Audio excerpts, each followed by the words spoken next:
Olá, sociedade de consumo pop! Estamos de volta, esse é o Keeping Up with the Peixotos, o daily vlog do Quatro Coisas, onde todos os dias estamos aqui conversando sobre notícias, novidades, rumores, fofocas, confusões da cultura pop, sempre de olho no que é importante pra você saber. Sou o Pablo Peixoto, o youtuber que mais trabalha no Brasil, tá liberado a almoçar.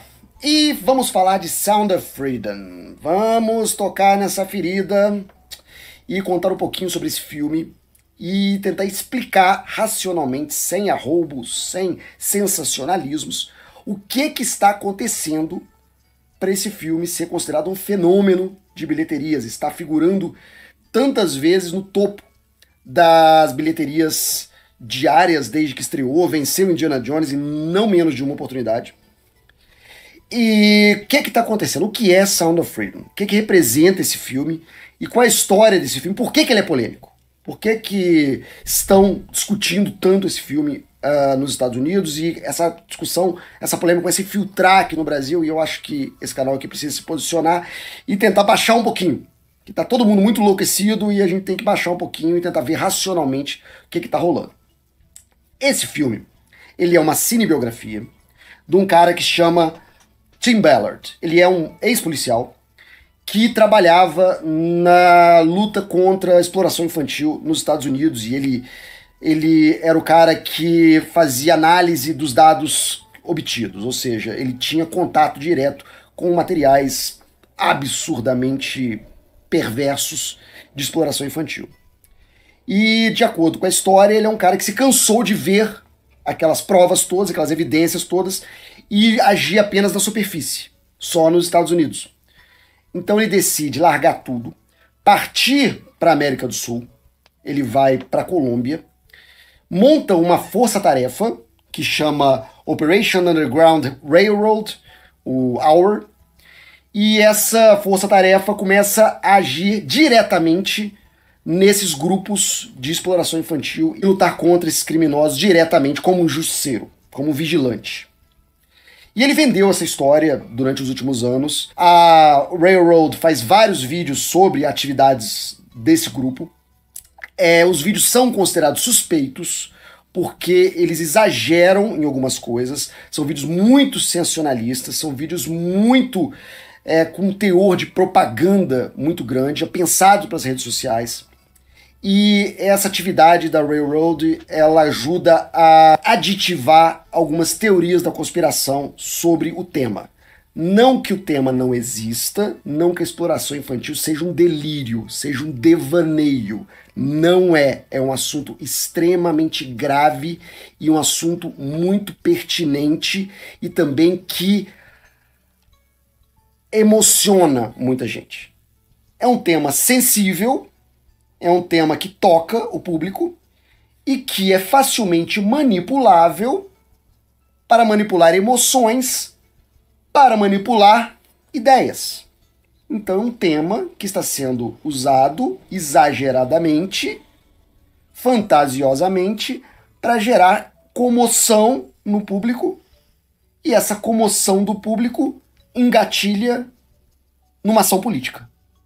Então há críticas à atividade do Ballard como sendo exageradas ou inventadas ou fantasiadas, encenadas para... Eu tô quieto aqui porque eu tô tentando me apropriar do assunto, mas vocês estão vendo pra onde é que isso aí tá caminhando, né?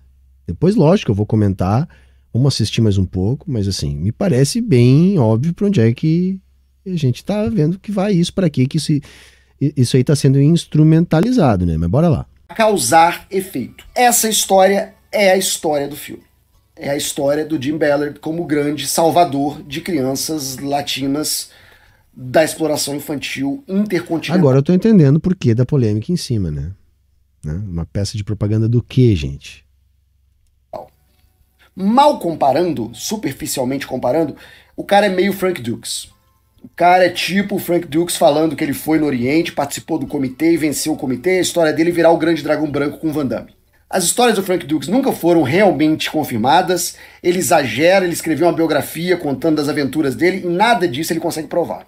E o Tim Ballard é interpretado pelo Jim Caviezel, Jim Caviezel é um ator também envolvido com denúncias de espalhar teorias da conspiração, é um ator ativista. Existem elementos, inclusive no Brasil, de coisas parecidas. Você deve lembrar que durante as eleições do ano passado, a ministra e hoje senadora Damares Alves contou numa igreja evangélica casos escabrosos, em detalhes perturbadores de... Porque é isso, tá, gente?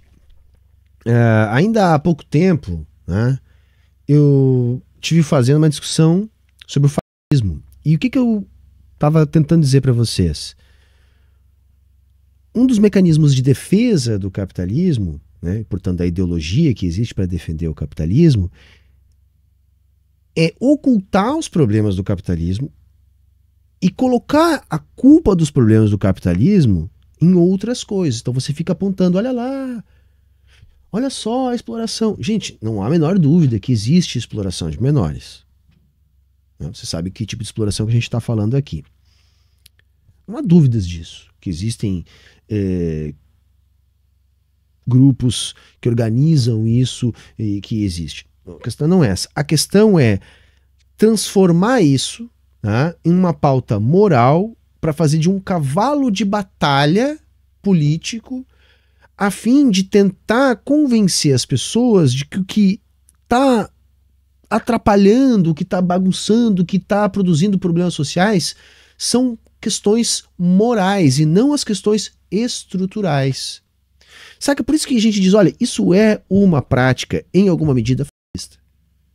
Você pode dizer, essa pessoa que faz isso é fascista. Não. São práticas, é um conjunto de sintomas do fascismo crescente. Então começa a se naturalizar uma porção de coisas a partir desses discursos. Porque aí, quando você cria um pânico moral, porque essa é a função, tá, gente? Produzir pânico moral. A partir do pânico moral, você consegue justificar todo tipo de atrocidade em nome de um suposto bem maior.